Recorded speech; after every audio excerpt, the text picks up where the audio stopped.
अस्सलाम वालेकुम and welcome to Shama vlog. कैसे हैं जी आप सब लोग। मुझे उम्मीद है कि आप सब लोग बिल्कुल खैरियत से होंगे और अल्लाह पाक से दुआ है कि आप लोग दुनिया के जिस खित्ते में भी आबाद हों वहाँ की हर शय आपके लिए बाइस खैर आफ़ियत हो। आमीन सुम्मा आमीन।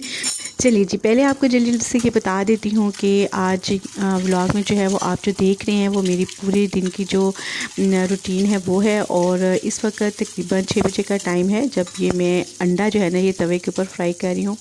और इतनी सुबह सुबह आप कहेंगे कि नाश्ता क्यों है। जो लोग मेरे व्लॉग देखते हैं वो जानते हैं कि बच्चे मेरे जो हैं वो बहुत अर्ली मॉर्निंग उनकी वैन्स आ जाती हैं। तो ये बेटी जो यूटी वाली थी उनका मैं ब्रेकफास्ट बना रही थी क्योंकि उनकी बस जो है वो स्टॉप पे आ जाती है 6:30 बजे। तो हमने वहाँ पे इनको ड्रॉप करना होता है और फिर ये वीकेंड पे जो है वो हमारे साथ गुजारती हैं एंड मंडे को फिर दोबारा से ये जो है वो अपनी यूनी में चल जाती हैं और हॉस्टल में रहती हैं।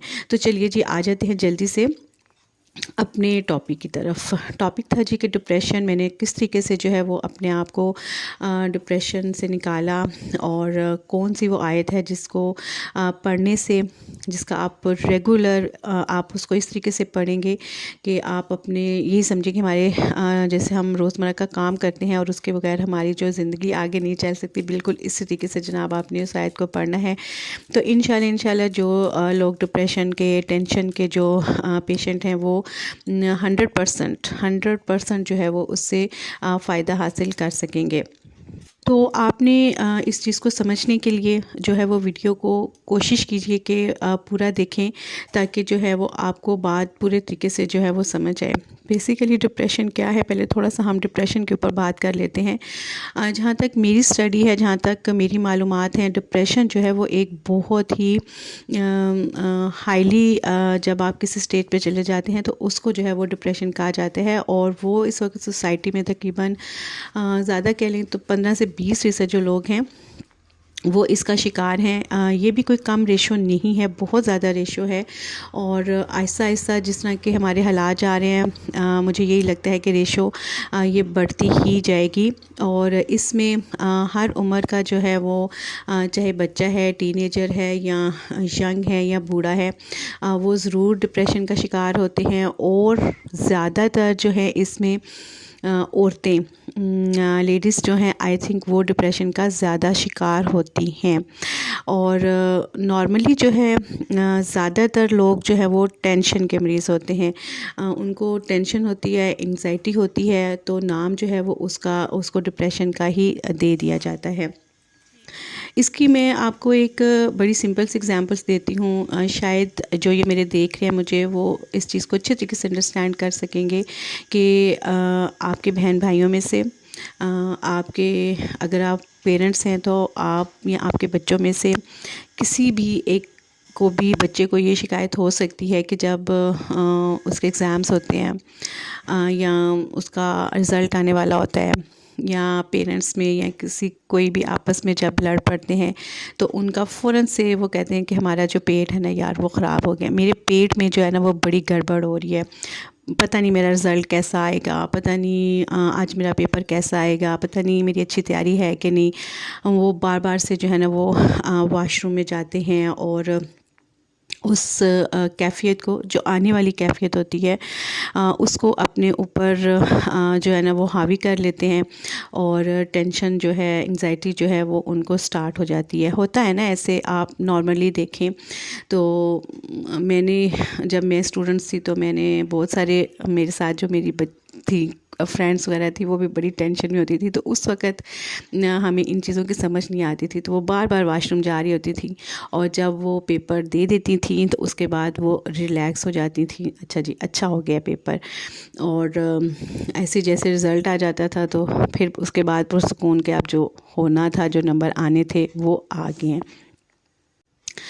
और कुछ जो लोग होते हैं, मतलब उनकी, अगर आप देखें, अगर किसी की फैमिली में कोई डेथ हो जाती है और आप के फैमिली मेम्बर्स में से कोई भी उसके साथ बहुत ज़्यादा अटैच होता है। अल्लाह ना करे अगर किसी की मदर की डेथ हो जाती है या फादर की डेथ हो जाती है, इवन कि आपके ग्रैंड पेरेंट्स होते हैं या बहन भाइयों में से किसी की, तो आप देखेंगे कि आपकी फैमिली में कोई ना कोई एक बच्चा या एक फ़र्द ऐसा ज़रूर होगा जिसकी उसके साथ जो जिसकी डेथ हुई है उसके साथ बहुत डीपली अटैचमेंट होगी। शायद आप जब वो ज़िंदा होता है ना, उस वक़्त भी थोड़ी बहुत अंडरस्टैंडिंग हो सकती है, लेकिन आप उसके माइंड को उस वक़्त इतना नहीं पढ़ सकते कि ये इंसान उनके साथ इतना ज़्यादा अटैच था। लेकिन जब वो डेथ हो जाती है और वो उसको समझ आ जाती है कि अब इसने मेरी ज़िंदगी में जो है वो दोबारा वापस नहीं आना, और मुझे जो मेरी बाकी ज़िंदगी है वो इसके बगैर ही गुजारनी पड़ेगी, तो फिर वो जो दूसरे रिश्ते होते हैं ना, उनसे भी वो बिल्कुल से कट ऑफ हो जाते हैं और वो अपनी लाइफ में दोबारा बिल्कुल भी नहीं आना चाहते, बिल्कुल से भी अपनी जो नॉर्मल लाइफ है उसको नहीं गुजार पा रहे होते। वो खाना पीना, हंसना, उठना बैठना, गैदरिंग, हर चीज़ को जो है वो छोड़ देते हैं। तो ये जो सूरत हाल है ना, ये बहुत ज़्यादा ख़तरनाक है, और असली जो डिप्रेशन है ना, वो आप इस कंडीशन को कह सकते हैं। तो क्या मतलब हुआ कि हमें टेंशन क्यों होती है? टेंशन डिप्रेशन है, अगर हम इसको वर्ड्स में बयान करें, एक खौफ, एक बेचैनी, एक फ़िक्र जो आपका अपकमिंग टाइम है उसके लिए आपका खौफमंद होना, फ़िक्रमंद होना, बेचैन होना, इसको हम कहते हैं जी टेंशन। और ये स्टार्ट कहाँ से होता है? एंग्ज़ाइटी से स्टार्ट होता है, फिर एंग्ज़ाइटी टेंशन में तब्दील होती है, और टेंशन जो है वो आहिस्ता आहिस्ता आहिस्ता जो है वो डिप्रेशन की एक शक्ल इख्तियार कर जाती है। तो कोशिश करें कि जब आपको एंग्ज़ाइटी ही हो, आप अपने इर्द गिर्द किसी फ़र्द को देखें कि जो एंग्ज़ाइटी का शिकार है, तो उसकी उस चीज़ को, उस डर को, उस खौफ को जो है वो आप उसी वक़्त ख़त्म कर दें। मैं आपको अपने घर की ही मिसाल दूँगी। मेरा छोटा बेटा है, अल्हम्दुलिल्लाह अभी वो ग्रेड 4 में है और अब उसने ग्रेड 5 में जाना है। तो when he was in grade 1, तो उनका जो है वो ट्रिप जाना था इधर पिंडी में ही, इस्लामाबाद में मिलिट्री जो म्यूज़ियम है वहाँ पे जाना था। तो बस वो रात को सोया हुआ था, बिल्कुल मेंटली प्रिपेयर था। मामा मैंने सुबह हैवी लंच लेके जाना है, आपने मुझे ये बना के देना है। मैंने कहा इट्स ओके बेटे, ठीक है मैं आपको बना दूँगी। तो जब रात को सोने लगा तो मैंने उसको समझाया, क्योंकि अक्सर मैं बच्चों को जो है वो जब छोटे से जैसे बच्चे रात को सोते थे तो बहुत सी बातें ऐसी होती हैं जो आप बच्चा रात को पुरसकून नींद सो रहा होता है और आप उससे वो बातें करें ना, तो उसको लॉन्ग लास्टिंग जो है वो याद रहती हैं। मेरे बच्चों को तो रहती हैं, तो मुझे अब आपके बच्चों का नहीं पता, क्योंकि मैं उनको उस टाइम जो है ना वो मैं उसको कहती, मैंने कहा बेटे देखिए आपने सुबह जाना है, आपके फ़र्स्ट टाइम जा रहे हैं, तो आपने जो है ना वो अपना बहुत ज़्यादा ख्याल रखना है। फिर शायद आपको यू पार्क भी लेके जाएं, क्योंकि उन्होंने लिखा हुआ था कि अगर टाइम हुआ तो हम बच्चों को यू पार्क भी लेके जाएंगे, और तो आपने अपनी लाइन में रहना है, आपने अपने फ्रेंड्स के साथ रहना है, वॉशरूम वगैरह गए तो फिर अकेले नहीं जाना, टीचर मतलब बता के जाना है, ये वो ना। अच्छा वो सब कुछ ठीक हो गया। तो सुबह उठ के मुझे कहता है कि मामा मैं तो ट्रिप पे नहीं जा रहा, मेरी तबीयत ख़राब है, मेरे पेट में बहुत दर्द हो रही है ना, मुझे बार बार वॉशरूम आ गया। तो मैंने अंडरस्टैंड कर लिया, मैंने कहा यार इसमें बच्चे की गलती नहीं है, ये जो बच्चा आपको नज़र आ रहा है ना यही बच्चा था। तो मैंने कहा यार इसमें इसकी गलती नहीं है, मेरी ही गलती है, क्योंकि मैंने रात को उसको समझाने के चक्कर में जो है ये सारा कुछ बता दिया इस तरीके से। तो वो बच्चा जो है क्या हुआ, उस डर गया ना, उसके अंदर एक खौफ तारी हो गया कि पता नहीं मैं कल कहीं घूम ही ना जाऊँ, ये ना हो जाए वो ना हो जाए। अच्छा मैंने उसको कोई प्रेशराइज़ नहीं किया कि क्यों नहीं जा रहे, तुमने जाना ही जाना है, ये है वो। मैंने कहा ठीक है बेटे इट्स ओके, हम खुद चले जाएंगे ना, मैं आपको खुद ले जाऊंगी। अच्छा ठीक है। वो सारा दिन उसने भी दोबारा से ज़िक्र नहीं किया और मैंने भी नहीं किया, क्योंकि मैं अंडरस्टैंड कर चुकी थी कि ये खौफ इसके अंदर जो है ना आने वाले वक्त का वो इसके अंदर बैठ गया है। अच्छा, जब नेक्स्ट ईयर आया ना तो फिर उसका ट्रिप जाना था, तो मुझे कहता है फिर बहुत ज़्यादा एक्साइटेड था ना कि मैंने जाना है ट्रिप पे, ये वो ना। तो मैंने कहा, फिर मैंने इसको ना दूसरे तरीके से ट्रीट किया। मैंने कहा बिल्कुल मेरा बेटा जाएगा, एंड तुम तो बहुत, मेरा बेटा बहुत बहादुर है माशाल्लाह से। मेरा बेटा तो कैप्टन भी है अपनी क्लास का, और पूरी क्लास को लीड करेगा और सब बच्चों का जो है वो ख्याल रखेगा।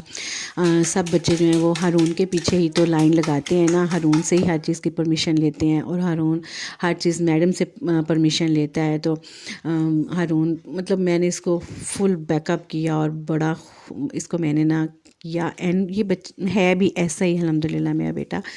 तो माशाल्लाह से ये गया ट्रिप पे, और पूरे तरीके से ये तैयार था। और सुबह उठ के मुझे कहता है, जी मामा मैं सोच रहा था कि मैं बच्चों को ऐसे लाइन बनवाऊंगा, जैसे मैं क्लास में ख्याल रखता हूँ मैं ऐसे ख्याल रखूँगा, और सब बच्चों का ये वो मैंने लिस्ट भी बना लूँगा, और मैंने ये भी करना है वो भी करना है। तो गया और वापस माशाल्लाह से, तो इसके अंदर एक क्या हुआ कि बिल्ड हो गया कि मैं एक मज़बूत इंसान हूँ, मैं मज़बूत बच्चा हूँ, मैं अपनी क्लास का लीडर हूँ, मैं कैप्टन हूँ, मैंने ये सारे काम करने हैं, और मेंटली भी जो है वो बिल्कुल तैयार था। तो ये चीज़ें होती हैं, आपने खुद ही अपने बच्चों को बचपन से ही जज करें, बचपन में ही पता चल जाता है कि मेरे बच्चे जो हैं उनको वो किस नेचर के हैं, उनमें किस चीज़ की कमी है, किस चीज़ की ज़्यादती है, किस चीज़ को कंट्रोल करना है। अब आपको मैं दूसरे तरीके से समझाती हूँ। कुछ घरों में कुछ बच्चे ऐसे होते हैं, बच्चियाँ ऐसी होती हैं कि बड़े गुस्से वाले होते हैं बचपन से ही, और हर चीज़ जो है वो अपनी रो धो के गुस्से से जो है वो मनवा लेते हैं। बात बात पे जो है ना वो पूरे घर को टेंस कर देते हैं, चीज़ें तोड़ने लग जाएंगे। और हम एज अ पेरेंट्स जो है ना वो अपने बच्चों के आगे मजबूर हो जाते हैं जी कि हाँ यार, ये मैं इसको ये चीज़ नहीं दूंगी तो ये अपने आप को नुकसान ना पहुंचा ले, मैं इसको ये चीज़ नहीं दूंगी तो ये अपने आप को ना ऐसे कर ले।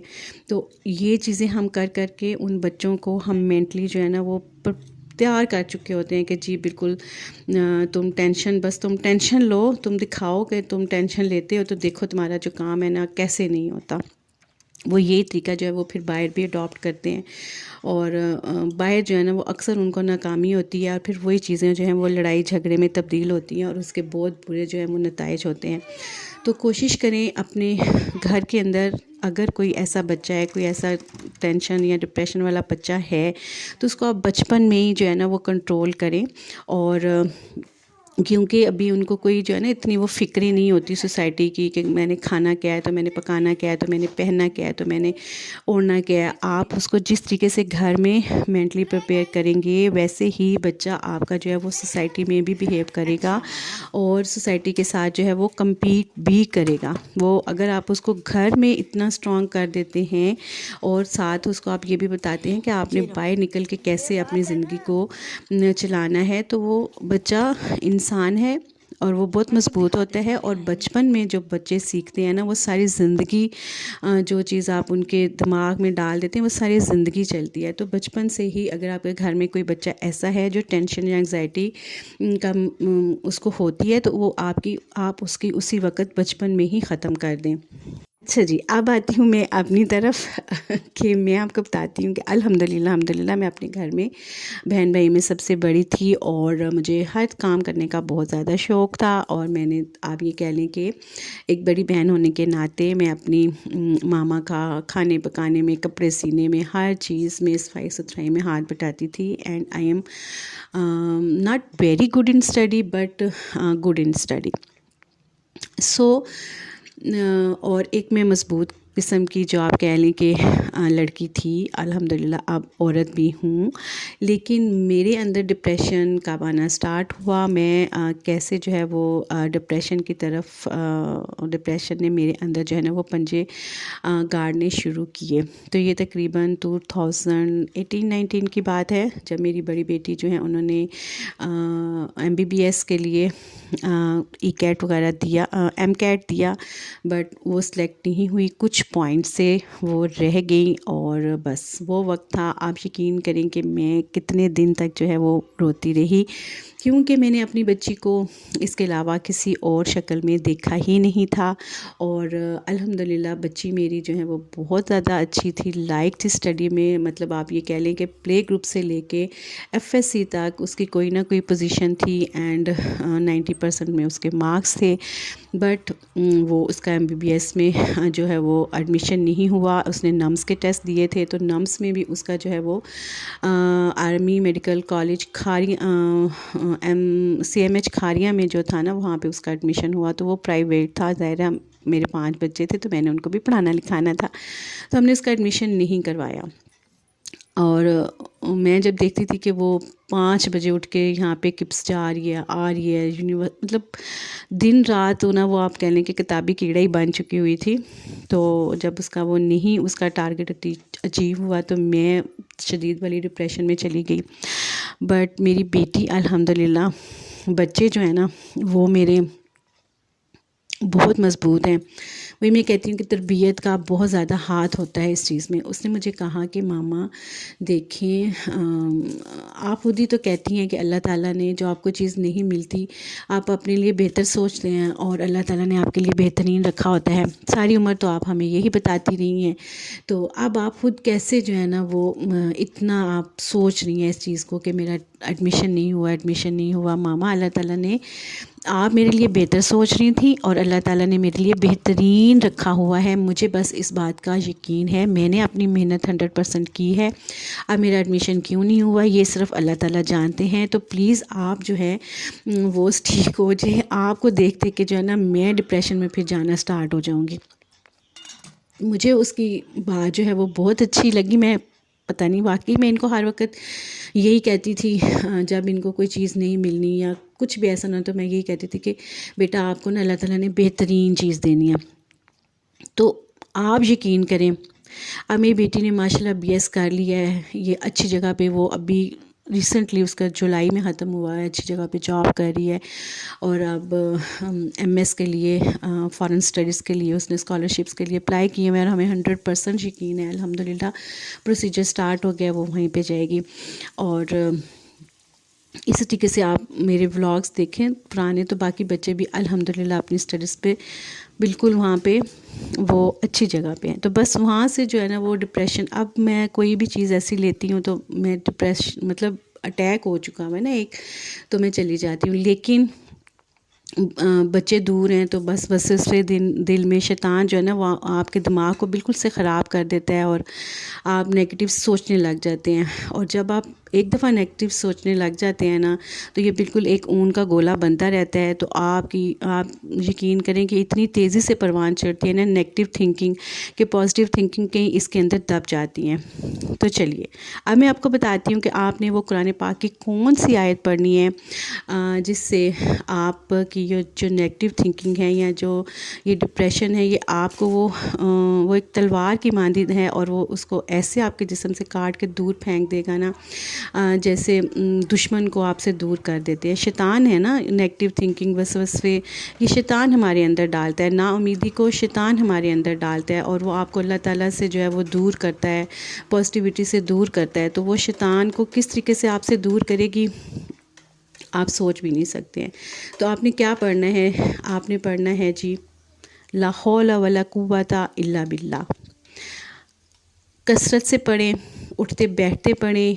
अब इसके लिए कोई शर्त नहीं है कि आपने बावुज़ू ही होना है, आपके कपड़े पाक हों, आप हर वक्त नहाए धोए हों, आपने तस्बीह पकड़ी हो तो ही आपने ला हौला वला कुव्वता इल्ला बिल्लाह पढ़ना है। बल्कि आप इसको अपने जिस्म का एक हिस्सा बना लें। जैसे ही आपके दिमाग में कोई बुरा ख्याल आए, कोई नेगेटिविटी आए, आप किसी की बात सुने तो आपको उसके अंदर से नेगेटिविटी की झलक आए, फ़ौरन से पढ़ें ला हौला वला कुव्वता इल्ला बिल्लाह।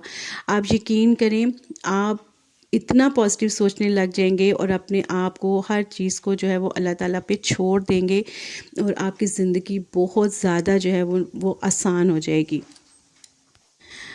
मैंने ये सुना है कि इंसान की 70 हाजात होना, तो वो भी ला हौल वला कुव्वता इल्ला बिल्लाह पढ़ने से पूरी हो जाती हैं और उनमें सबसे छोटी हाजात जो है वो फ़िक्र व फाका है। तो बस आज से आपका जो माज़ी गुज़र गया उसको आप अल्लाह ताला की रज़ा समझिए और उसके ऊपर जो है ना परेशान होना छोड़ दीजिए। अपने हाल में जो है ना वो अल्लाह ताला को शामिल कीजिए और हर चीज़ में, उठने बैठने में, छोटी से छोटी बात जो है ना वो किसी भी इंसान से करने से पहले ना आप अल्लाह ताला से पूछिए। अब मैं आपको एक बड़ी सिंपल सी मिसाल देती हूँ। आप कहेंगे ये क्या बात हुई कि मैंने कुछ पकाना होता है ना, तो मुझे कुछ भी समझ नहीं आ रहा होता है। ज़रा ये एक मुश्किल टास्क है डेली कि यार आज क्या पकाएं। हम ये कहते हैं ना, बच्चों से पूछते हैं कि बच्चों मैं क्या पकाऊं, हस्बैंड से पूछेंगी मैं क्या पकाऊं, तो मुझे कोई जवाब नहीं आगे से मिलता था। लेकिन जब मैं पूछती हूँ ना, ये अल्लाह ताला मैं आज क्या पकाऊं, आप मेरी मदद कर दो, आप यकीन करें एक लम्हा नहीं गुज़रता और मैं फ़्रिज में एक नज़र डालती हूँ और वो बस लोशन होके मेरे सामने आ जाता है। ये बिल्कुल एक छोटी सी माइनर सी चीज़ है। यहाँ तक जो है ना, वो आप अल्लाह ताला को अपनी ज़िंदगी में शामिल करें। छोटी छोटी चीज़ों में उठते बैठते अल्लाह ताला रहम, अल्लाह ताला मुझे माफ़ कर दे, अल्लाह ताला अपनी ज़िंदगी के हर काम को ना आप अल्लाह ताला से बातें करें। कहते हैं ना, सुनती थी मैं कभी कि अल्लाह ताला से बातें किया करें, यूट्यूब पे मैंने बहुत सुना। तो जब मैंने लाहौल वाला कुआं था पढ़ना शुरू किया ना, तो मैंने फिर बस आप यही समझें कि हर वक्त मैं बातें ही ज़्यादा अल्लाह ताला से करती हूँ। अब हम ये कहेंगे जी हम तो बहुत बुरे इंसान हैं, हम तो बड़े नापाक हैं, हम तो ये हैं, हम तो वो हैं, तो अल्लाह ताला तो बड़ी पाक हस्ती हैं। बिल्कुल अल्लाह ताला एक पाक हस्ती है, लेकिन उसी ने हमको बनाया है। तो बनाने वाले से बातें नहीं करेंगे तो फिर किससे करेंगे? बनाने वाले से मदद नहीं मांगेंगे तो फिर किससे मांगेंगे? और मैं आपको दूसरी बात भी बताऊँ, जब आप किसी भी चीज़ का विड स्टार्ट कर देते हैं ना, तो आप ऑटोमेटिकली वज़ू में रहना पसंद करते हैं। फिर आप कहेंगे कि यार मैं अपने रब से बातें कर रहा हूँ, तो मैं अपने जिस्म को पाक साफ़ रखूँ, क्यों ना मैं साफ़ सुथरे कपड़े पहनूँ, क्यों ना मैं अपने जिस्म की सफाई सुथराई करें, तो आप ऑटोमेटिकली जो है ना वो पाकी की तरफ आ जाएंगे। और जो शैतान है ना, फिर उसकी तो कहीं जगह ही नहीं बनेगी आपके आसपास भी। और जब आपके आसपास नहीं बनेंगी तो आपके घर में भी कहीं नहीं बनेगी। अपने बच्चों का हसार करते रहिए और कोशिश कीजिए कि लाहौल वाला कुव्वाता का जो विर्द है उसको कसरत से करें और जितना ज़्यादा हो सके करें। इसके साथ ज़ाहिर है मैं ये नहीं कहती कि आप नमाज़ पढ़ते होंगे, और कोशिश करें कि फिर नमाज की पाबंदी भी करें। जब आप बावुज़ू रहेंगे ना, जब आप अल्लाह ताला के करीब हो जाते हैं, तो अल्लाह ताला ख़ुद ही आपको जो है ना वो तौफ़ीक दे देता है कि आप पाक साफ़ भी हो जाएं। तो जब आप बावुज़ू होंगे तो फिर नमाज मसल्ला डालें और अल्लाह ताला से जो है अल्लाह ताला के आगे झुक जाएं, और आप यकीन करें आपको नमाज़ पढ़ने का भी बहुत मज़ा आएगा। तो जनाब इसी के साथ आपसे इजाज़त चाहूँगी। वीडियो पसंद आई तो इसको लाइक कर दीजिए, चैनल पे नहीं है तो चैनल को सब्सक्राइब भी कर दीजिए। अपना और अपने प्यारों का बहुत सारा ख्याल रखिए। अल्लाह हाफ़िज़, फ़ी अमान अल्लाह।